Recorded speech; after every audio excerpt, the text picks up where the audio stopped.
Hello అండి, welcome back to my channel. ఇవాళైతే నేను princess cut boat neck blouse అనేది ఏ విధంగా కటింగ్ చేయాలనేది చూపించబోతున్నాను. చూడండి, ఇది ట్రాన్స్పరెంట్ క్లాత్ అండి. సాటిన్ లైనింగ్, కాటన్ లైనింగ్ రెండు యూజ్ చేయాలి. ఇలాంటి ఆర్గాంజా ఫ్యాబ్రిక్స్కి, నెట్టెడ్ వాటికి కానీ. సో ఇప్పుడు మనం లైనింగ్ అయితే ఏ విధంగా కట్ చేయాలనేది ఫస్ట్ చూపించబోతున్నాను. వీడియో ఎండింగ్ వరకు స్కిప్ చేయకుండా చూడండి. కొత్తగా చూస్తున్న వాళ్ళైతే ఛానల్ని సబ్స్క్రైబ్ చేసుకోండి. సో ఇప్పుడు వచ్చేసి ఓపెన్స్ అనేవి మన వైపుకు ఉండే విధంగా వేసుకున్నాను. నార్మల్గా అయితే రెగ్యులర్గా అయితే ఫోల్డింగ్ పార్ట్ అనేది మన వైపు ఉండే విధంగా వేసుకోవాలి. కాకపోతే ఇక్కడ బ్యాక్ ఓపెన్ పెడుతున్నాను ఈ బ్లౌజ్కి. సో కస్టమర్ బ్యాక్ ఓపెన్ పెట్టమన్నారు కాబట్టి ఇది ఓపెన్స్ అనేవి మన వైపుకు ఉండే విధంగా వేసుకొని ఈ విధంగా ఎడ్జెస్ అనేది సమానంగా ఉండేటట్టు ఈ విధంగా కట్ చేసుకోవాలి. ఎందుకంటే ఎక్కువ తక్కువలో ఉంటే నీట్గా ఉండదు కదా. సో దానికోసం ఈ విధంగా ఇక్కడ కూడా కొంచెం ఒక లేయర్ ఎక్కువ ఉందండి, దానికోసం ఈ విధంగా కట్ చేస్తున్నాను. ఇప్పుడు మనం మెజర్స్ అనేవి బాడీ మెజర్స్ తీసుకున్నాము. ఆ మెజర్స్తోని ఏ విధంగా కట్ చేయాలని చూపిస్తాను. చూడండి, ఇక్కడ మనకి మెజర్స్ వచ్చేసి చూడండి, total length 14, chest 31, waist 27, arm hole 14, hands 4.5, loose 11.5, front neck, back neck చూడండి, షోల్డర్ 14 ఇంచెస్. సో మనకి ఇప్పుడు మనం లెంత్ తీసుకోవాలి. ఫస్ట్ 14 ఇంచులు ఉంది కదా, సో 15 ఇంచులు. 1 ఇంచ్ ఎప్పుడైనా నేను ప్రతి వీడియోలో చెప్తుంటాను కదా, 1 ఇంచ్ అనేది ఖర్చుల కోసం కింద 1/2 ఇంచు, పైన 1/2 ఇంచు కలిపి ఎక్స్ట్రా 1 ఇంచ్ అనేది యాడ్ చేసుకొని తీసుకోవాలి. ఎప్పుడైనా 14 ఇంచులు ఉంది కాబట్టి 15 ఇంచులకు ఒక మార్కింగ్ చేసుకున్నాను. సేమ్ ఇదే మెజర్ని కొంచెం దూరంలో కూడా ఈ విధంగా పెట్టేసుకొని స్కేల్తో ఒక స్ట్రెయిట్గా లైన్ అయితే డ్రా చేసుకోవాలి. ఇప్పుడు మనకి పొడవు వచ్చింది, 14 ఇంచుల పొడవు అయితే 15 ఇంచులు అనేది పెట్టుకున్నాము. సో ఇక్కడ కొంచెం నా క్లాత్ ఎక్స్ట్రా ఉంది, ఎక్కువ తక్కువ అనేది ఉంటే దానికోసం ఈ విధంగా నేను ఒక 1/2 ఇంచ్ అనేది ఖర్చుల కోసం ఇక్కడ లైన్ తీసుకోవాలండి. బ్యాక్ నెక్లో మనకి బ్యాక్ ఓపెన్ కాబట్టి ఒక 1/2 ఇంచ్ ఖర్చు కోసం వదిలిపెట్టుకోవాలి ఓపెన్ ఉన్నప్పుడు. సో ఈ విధంగా స్ట్రైట్గా నాకు క్లాత్ కొంచెం క్రాస్ ఉంది, సో దానికోసం నేను ఈ విధంగా కట్ చేస్తున్నాను. చూడండి, ఎక్కువ తక్కువ లేకుండా ఈ విధంగా కట్ చేసేసాను. మనకి ఇప్పుడు పొడవు వచ్చింది, 14 ఇంచుల పొడవు అయితే 15 ఇంచుల పొడవు పెట్టేసుకున్నాము. ఈ విధంగా 1/2 ఇంచుకి ఖర్చు కోసం ఇటు చివరన ఇప్పుడు మనం ఎక్కువ తక్కువ లేకుండా కట్ చేసుకున్నాం కదా, ఈ చివరన ఒక 1/2 ఇంచ్ ఖర్చుతో అయితే నేను ఒక లైన్ డ్రా చేస్తున్నాను. ఇప్పుడు మనకి చెస్ట్ లూజు, నడుము లూజ్ అనేవి పెట్టుకోవాలి. కానీ చెస్ట్ లూజ్ ఎక్కడ పెట్టుకోవాలంటే చెస్ట్ అనేది ఆమ్ రౌండ్ ఉంటుంది కదా, ఆమ్ రౌండ్ కింద. సో ఆ ఆమ్ రౌండ్ ఎలా తీసుకోవాలంటే ఇప్పుడు మనకి ఇక్కడ మనం బాడీ మెజర్మెంట్స్ తీసుకున్నాం కదా, 14 ఇంచులు ఉంది షోల్డర్, అంటే 7 ఇంచెస్, 7 ఇంచులు సగం పెట్టుకోవాలి. మనం ఫోల్డింగ్ మీద ఉంది కదా క్లాత్, సో 7 ఇంచులు. ఇప్పుడు ఇక్కడ కూడా కింది వైపున కొంచెం కింది వైపున అదే 7 ఇంచులను మార్కింగ్ చేసుకుందాం.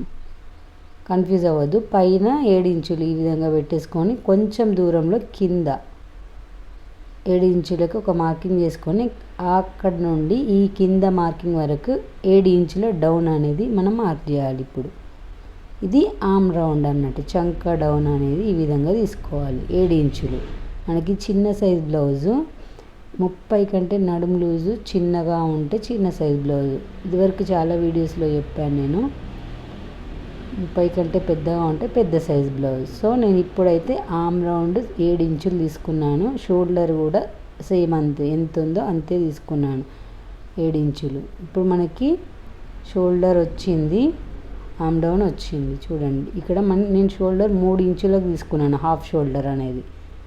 ఇప్పుడు చెస్ట్ లూజ్ అనేది ఇక్కడ మనం ఆమ్ డౌన్ కింద చెస్ట్ లూజ్ అనేది తీసుకోవాలి. అంటే మనకి ఇప్పుడు ఎంత ఉంది, బాడీ మెజర్స్ ప్రకారం 31 ఉంది. 31ని ఈ విధంగా టేప్ని చూడండి 4 భాగాలు చేస్తున్నాను. మనకు ఫోల్డింగ్ మీద ఉంది కదా cloth, back part 2 foldings, front part 2, మొత్తం 4 భాగాలు కాబట్టి ఇప్పుడు 4వ భాగం, 31లో 4వ భాగం 1/8 ఇంచులు. సో 1/8 ఇంచులు ప్లస్ 2 ఇంచులు మార్జిన్ కోసం ఎప్పుడైనా నేను ఎక్స్ట్రా 2 ఇంచులు పెడతాను. ఇక్కడ నడుం లూజ్ వచ్చేసి చూడండి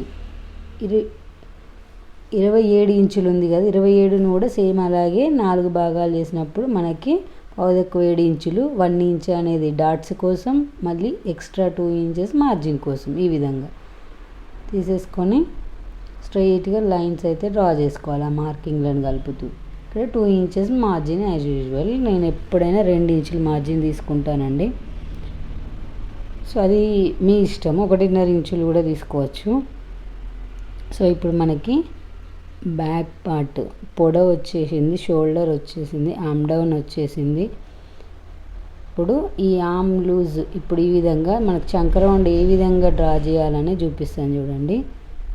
ఈ విధంగా ఒక 1 ఇంచ్ కార్నర్ నుండి ఒక 1 ఇంచ్కి ఒక మార్కింగ్ చేసుకొని ఆ 1 ఇంచ్ మార్కింగ్ టచ్ అయ్యే విధంగా ఈ విధంగా కర్వ్ షేప్ అనేది డ్రా చేసుకోవాలి.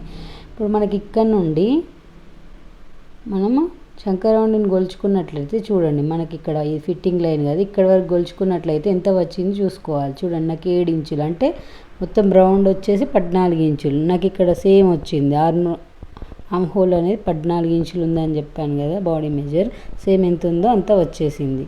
పైన 1/2 ఇంచు ఖర్చుల కోసం కూడా మార్కింగ్ చేసాం కదా, ఆ మార్కింగ్ దగ్గర నుండే కొలుచుకోవాలి. ఇప్పుడు బ్యాక్ పార్ట్ కటింగ్ అయితే చేసేస్తున్నాను. వీడియో ఎండింగ్ వరకు స్కిప్ చేయకుండా చూడండి, చాలా ఈజీ అండి. నార్మల్ బ్లౌజ్ కంటే కూడా ప్రిన్సెస్ కట్ చాలా ఈజీ అర్థం చేసుకుంటే.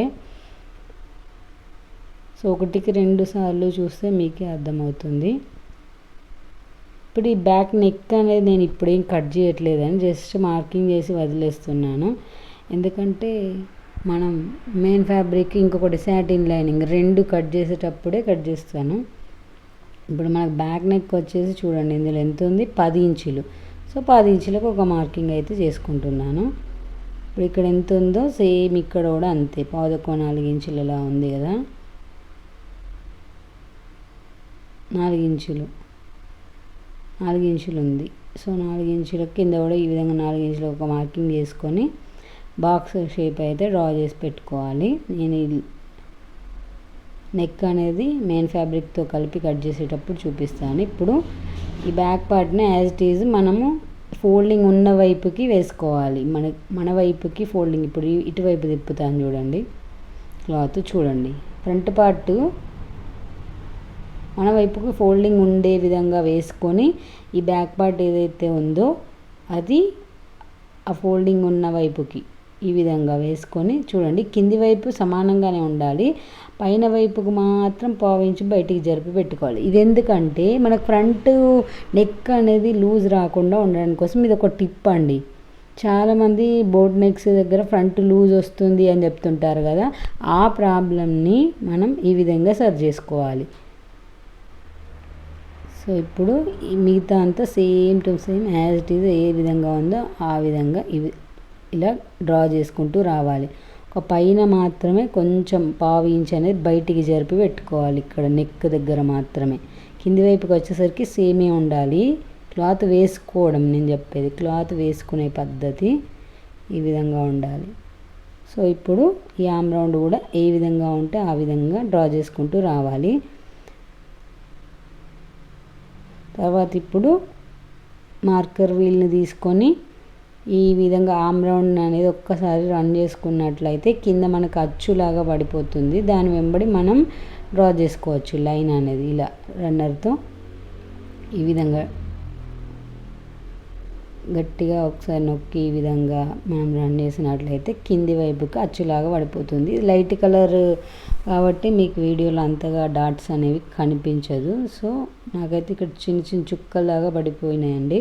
దాని వెంబడే నేను లైన్ అయితే డ్రా చేస్తున్నాను చూడండి. ఇక్కడ కూడా ఒక 1/2 ఇంచుకి మార్కింగ్ చేసేసాను ఖర్చుల కోసం. ఇప్పుడు front neck plus front neck ఎంత ఉంది 4.5 ఉంది. సో 4.5కి ఈ విధంగా మార్కింగ్ చేసేసుకొని పైన ఎంత ఉందో కింది వైపు కూడా అంతే ఉండే విధంగా మార్కింగ్ చేసేసుకొని స్కేల్తోని ఒక లైన్ అయితే బాక్స్ షేప్ లాగా డ్రా చేసుకోవాలి. ఇందులోనే మనం బోట్ నెక్ అనేది డ్రా చేసుకోవాలి. కాకపోతే నెక్ ఇప్పుడు గీయట్లేదు, ఎందుకంటే ఫ్రంట్ మెయిన్ ఫ్యాబ్రిక్ మీద వేసిన తర్వాత కట్ చేస్తాను. ఇప్పుడు చంక లోతు కోసం మనం ఇక్కడ ఒక 3/4 ఇంచు లోపలికి ఇటువైపుకి ఒక మార్కింగ్ చేసుకొని పైనుండి స్ట్రైట్గా ఈ మార్కింగ్ను కలుపుతూ ఒక లైన్ అయితే డ్రా చేసుకోవాలి. ఇప్పుడు కింది నుండి ఒక 1.5 ఇంచుల పై వైపు నుండి ఇట్లా ఈ విధంగా, అంటే మీకు కర్వ్ ఏ విధంగా తిరగాలి ఎక్కడి నుంచి అనేది చెప్తున్నాను, కన్ఫ్యూజ్ అవ్వద్దు. ఈ విధంగా నార్మల్ బ్లౌజెస్కి అయితే మనం అందులోనే తీసుకుంటాం, కాకపోతే బోట్ నెక్ బ్లౌజెస్కి మాత్రం ఇటువైపుకి మన వైపుకి 3/4 ఇంచు లోపలికి ఒక లైన్ గీసుకొని ఈ విధంగా కర్వ్ షేప్ అనేది డ్రా చేసుకోవాలి. సో ఇప్పుడు బస్ట్ పాయింట్ అండి, 10.5 ఇంచుల దగ్గర ఒక మార్కింగ్ అనేది చేసుకొని ఒక లైన్ డ్రా చేసుకోవాలి. ఎందుకంటే ప్రిన్సెస్ కట్ మార్కింగ్ కోసం పైనుండి 10.5 ఇంచులు మార్కింగ్ చేసుకున్నాము, ఒక లైన్ డ్రా చేసుకున్నాం. ప్లస్ ఇక్కడ నుండి 2.5 ఇంచుల దగ్గర ఒక మార్కింగ్, ఈ 10.5 ఇంచుల బస్ట్ పాయింట్ దగ్గర 3 ఇంచులకి ఒక మార్కింగ్ చేయాలి. 3.5 ఇంచులకి 3.5 ఇంచులు. పెద్ద సైజ్ బ్లౌజ్లకు అయితే 4 ఇంచులకు తీసుకోవాలండి. ఇది చిన్న సైజ్ బ్లౌజ్ కాబట్టి 3.5 ఇంచులకు తీసుకున్నాము. ఇక్కడ నుండి ఇక్కడికి ఒక లైన్ అయితే 2 మార్కింగ్లను కలుపుతూ మార్కింగ్ చేసుకోవాలి. ఇప్పుడు ఇక్కడ నుండి ఒక 2 ఇంచులు దగ్గరికి ఒక మార్కింగ్ చేసుకోవాలి. ఇది డాట్ వెడల్పు, మనం మామూలుగా నార్మల్ బ్లౌజెస్ కూడా పెడతాం కదా.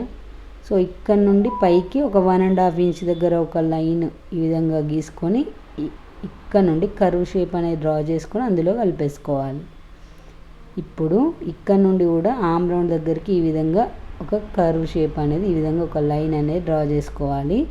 ప్లస్ మనకి ఫ్రంట్ డాట్స్లో మనం 1/4 ఇంచు ఖర్చుతోని డాట్స్ పెడతాం కదా, ఆ విధంగా ఇక్కడ కూడా ఒక లైన్ అయితే పక్కనే 1/4 ఇంచుకి ఒక లైన్ డ్రా చేసుకోవాలి. చూడండి ఇక్కడ ఇది మనం కట్టింగ్ అయిపోతుంది. ఈ పార్ట్ క్రాస్ లైన్స్ అనేది గీసాను కదా, కన్ఫ్యూజ్ అవ్వద్దు, నేను మళ్ళీ చెప్తాను చూడండి. 2.5 ఇంచులకు ఒక మార్కింగ్, తర్వాత 2 ఇంచులు ఒక మార్కింగ్. ఇక్కడ మాత్రం 3.5 ఇంచులు తీసుకున్నాం. ఇది బస్ట్ పాయింట్ పైనుండి 10.5 ఇంచుల దగ్గర చూడండి, ఈ విధంగా పైనుండి 10.5 ఇంచుల దగ్గర బస్ట్ పాయింట్ అనేది తీసుకోవాలి. అక్కడ 3.5 ఇంచులకి ఒక మార్కింగ్, ప్లస్ కింద 2.5 ఇంచులు, తర్వాత మళ్ళీ 2 ఇంచులు ఒక మార్కింగ్. ఇది చిన్న సైజ్ బ్లౌజెస్కి, పెద్ద సైజ్ అయితే మెజర్స్ మారుతాయండి. సో ఇప్పుడు ఇక్కడ మనం ఫ్రంట్ పార్ట్లో ఈ క్లాత్ అనేది కొంచెం ఎక్స్ట్రా తీసుకోవాలి. ఇక్కడ మనం 2 ఇంచుల డాట్ కోసం ఇక్కడ క్రాస్ లైన్స్ గీసాం కదా, దానికోసం ఇక్కడ 2 ఇంచులు లేకపోతే పావు తక్కువ 2 ఇంచులు, ఇక్కడ ఒక 3/4 ఇంచు ఇక్కడ నుండి ఎక్స్ట్రా తీసుకోవాలి. ఎందుకంటే మనం కట్ చేసి జాయింట్ చేస్తాం కాబట్టి క్లాత్ అనేది తగ్గకుండా ఉండడానికి కోసం చూడండి ఈ విధంగా క్రాస్ లైన్స్ గీసింది ఎక్స్ట్రా తీసుకున్నాం. 2 ఇంచుల మార్జిన్ యాజ్ ఇట్ ఈస్గా తీసుకున్నాం. సో ఇప్పుడు ఈ పైన నేను ఇప్పుడు నెక్ అయితే డ్రా చేస్తున్నాను చూడండి, మామూలుగా బోట్ నెక్ ఈ కర్వ్ స్కేల్తో డ్రా చేస్తున్నాను. మీరు హ్యాండ్తో కూడా కర్వ్ అనేది డ్రా చేసుకోవచ్చు. సో ఇప్పుడు మనం కట్ చేసుకుందాం. ఇప్పుడు నేను ప్రిన్సెస్ కట్ అయితే కట్ చేయట్లేదు, ఇక్కడ ఒక 1/2 ఇంచ్ పైకి తీసుకోవాలండి. కొంచెం జస్ట్ స్లైట్గా ఒక 1/2 ఇంచ్ పైనకి తీసుకొని ఈ విధంగా కట్ చేసేసుకోవాలి. ఇప్పుడు నేను మెయిన్ ఫ్యాబ్రిక్ మీద వేసిన తర్వాత ఈ ప్రిన్సెస్ కట్ అనేది నెక్ కానీ కట్ చేస్తానండి. ఇప్పుడు ఈ విధంగా మనం ఆమ్ రౌండ్ చంకలోతు ఈ విధంగా తీసుకున్నాం కదా, ఇక్కడ నుండి కట్ చేసేసుకోవాలి. ఇది హాఫ్ హ్యాండ్స్ అండి, హాఫ్ హ్యాండ్స్ పెట్టమన్నారు కస్టమర్.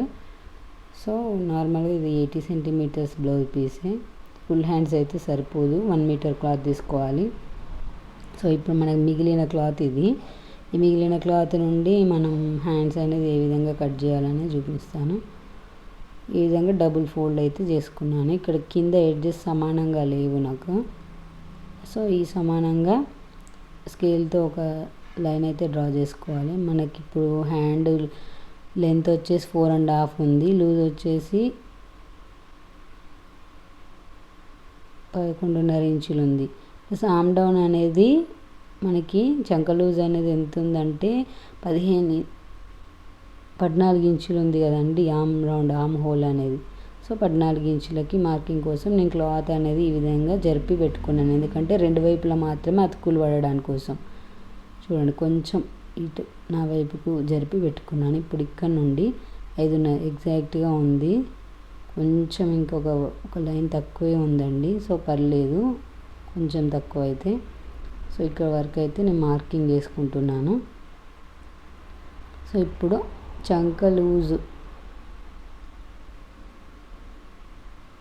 ఇప్పుడు చంక డౌన్ కోసం ఇక్కడ హ్యాండ్ డౌన్ కోసం ఎంత తీసుకోవాలంటే కింది నుండి 2.5 ఇంచులు తీసుకోవాలండి. అంటే మనం మామూలుగా చిన్న హ్యాండ్స్కి అయితే మన హ్యాండ్ పొడవు ఎంత ఉందో దానికి మధ్యలో తీసుకుంటే సరిపోతుంది. ఇప్పుడు ఇక్కడ 5.5 ఇంచులు ఉంది కాబట్టి నేను 2.5 ఇంచుల దగ్గర డౌన్ అనేది తీసుకొని ఇక్కడ నుండి మన ఆర్మ్ డౌన్ అనేది ఎంత ఉంది 14, అంటే 7 ఇంచులకు ఒక మార్కింగ్, 2 ఇంచులకు ఒక మార్కింగ్ చేసేసాను. ఇక్కడ కూడా 5.5 ఇంచులకి ఒక మార్కింగ్, 2 ఇంచులకి ఒక మార్కింగ్, ఈ విధంగా. ఇప్పుడు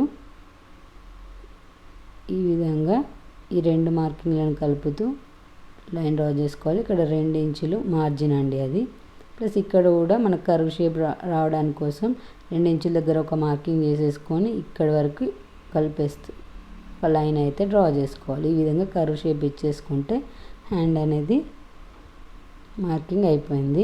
ఇప్పుడు కటింగ్ అనేది చేసేసుకుందాం. చూడండి, ఈ విధంగా హాఫ్ హ్యాండ్స్ అనేది ఇక్కడ నాకు చిన్న అతుకు వస్తుంది చూడండి, 2 పీసులకు మాత్రమే వస్తుంది. ఈ మిగిలిన చిన్న పీసు నుండి ఈ విధంగా మనం కట్ చేసుకుంటే సరిపోతుంది 2 పీసులు. సో స్టిచ్చింగ్ వీడియోలో ఈ స్టిచ్చింగ్ ఎలా చేయాలో చూపిస్తాను.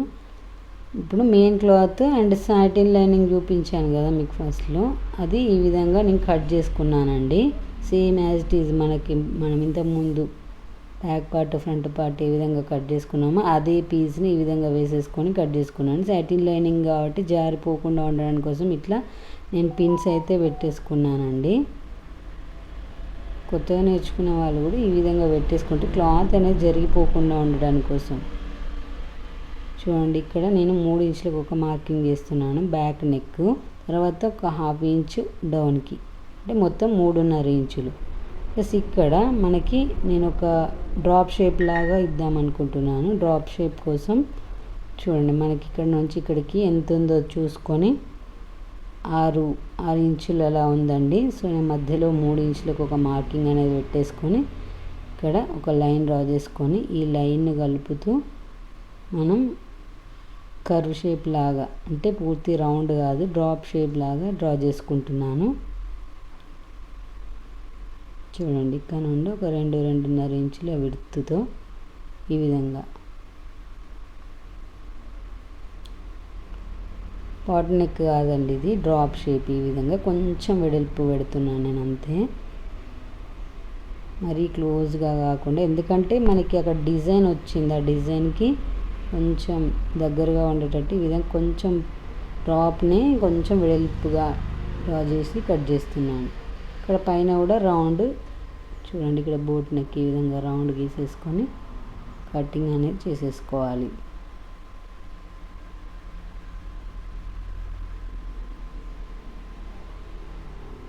ఇక్కడ మెయిన్ ఫ్యాబ్రిక్ మనం డిజైన్ వచ్చింది కదా, ఇది కూడా ఓపెన్ చేసేస్తున్నాను. సో ఈ విధంగా బ్యాక్ పార్ట్ అనేది కంప్లీట్ అయిపోయింది. తర్వాత ఫ్రంట్ పార్ట్. ఇప్పుడు ఫ్రంట్ పార్ట్ కోసం చూడండి, ఈ విధంగా ఫ్రంట్ పార్ట్కి కూడా సాటిన్ లైనింగ్తో సహా నేను పిన్స్ పెట్టేశాను. ఇప్పుడు మెయిన్ ఫ్యాబ్రిక్ వేసుకొని కట్ చేసుకుందాం. ఇప్పుడు ప్రిన్సెస్ కట్ అనేది కటింగ్ చేసేద్దాం. ఇది సాటిన్ లైనింగ్ అనేది చాలా జారుతూ ఉంటుందండి. సో ఎక్కడ కొంచెం క్రాస్ అయినా కూడా నెక్ అనేది షేప్ అవుట్ అయిపోతుంది, అందుకే కొంచెం జాగ్రత్తగా కట్ చేసుకోవాలి. ఇప్పుడు డిజైన్ కోసం నేను 6 ఇంచెస్కి ఒక మార్కింగ్ చేసుకుంటున్నాను అండి. ఫ్రంట్ ట్రాన్స్పరెంట్ పెట్టమన్నారు. సో ఇక్కడ షోల్డర్ దగ్గర నుండి 2.5 ఇంచులకు ఒక మార్కింగ్ చేసేసుకున్నాను. సో ఇక్కడ నుండి 6 ఇంచుల మార్కింగ్ దగ్గరికి ఈ విధంగా క్రాస్గా ఒక లైన్ అయితే డ్రా చేసుకున్నాను చూడండి. తర్వాత ఇక్కడ మనం ఫస్ట్ 4.5 ఇంచెస్కి మార్కింగ్ చేసుకున్నాం కదా, దాన్ని 4 ఇంచెస్కి తగ్గించాను, ఎందుకంటే వాళ్ళు ట్రాన్స్పరెంట్ పెట్టమన్నారు. సో అందుకోసం నెక్కి మధ్యలో గ్యాప్ రావడానికి కోసం ఈ విధంగా చూడండి. సాటిన్ లైనింగ్, కాటన్ లైనింగ్ 2 మాత్రమే కట్ చేశానండి. మెయిన్ ఫ్యాబ్రిక్ అయితే కట్ చేయలేదు. మెయిన్ ఫ్యాబ్రిక్ని ఈ విధంగా పెట్టేసుకొని ఈ పైన నెక్ లైన్ ఏదైతే ఉందో ఈ 4 ఇంచుల నెక్ ఉంది కదా, 4.5 ఇంచులు తీసుకున్నాను అసలు బాడీ మెజర్. కాకపోతే వాళ్ళు ఇలా ట్రాన్స్పరెంట్ పెట్టమన్నారు కాబట్టి ట్రాన్స్పరెంట్ పెట్టమన్నప్పుడు కొంచెం మెయిన్ క్లాత్ అనేది పైకే ఉండాలి. సో అందుకని ఒక 1/2 ఇంచు తగ్గించేసాను. ఈ విధంగా కట్ చేశాను చూడండి. తర్వాత ఇప్పుడు ఈ ప్రిన్సెస్ కట్ అనేది కట్ చేసుకుందాం. ఈ మార్కింగ్ అనేది ఈ విధంగా కట్ చేసుకొని ఇక్కడ కూడా తర్వాత ఇటువైపు కూడా ఒక 1/2 ఇంచు మనం మార్కింగ్ చేసాం కదా, ఇది కూడా కట్ చేసుకోవాలి. చూడండి ఈ విధంగా ఫ్రంట్ పార్ట్ కటింగ్ అయితే అయిపోయింది. సో నెక్స్ట్ హ్యాండ్స్ కూడా ఈ విధంగానే కట్ చేశాను. థ్యాంక్స్ ఫర్ వాచింగ్ అండి. Please subscribe my channel.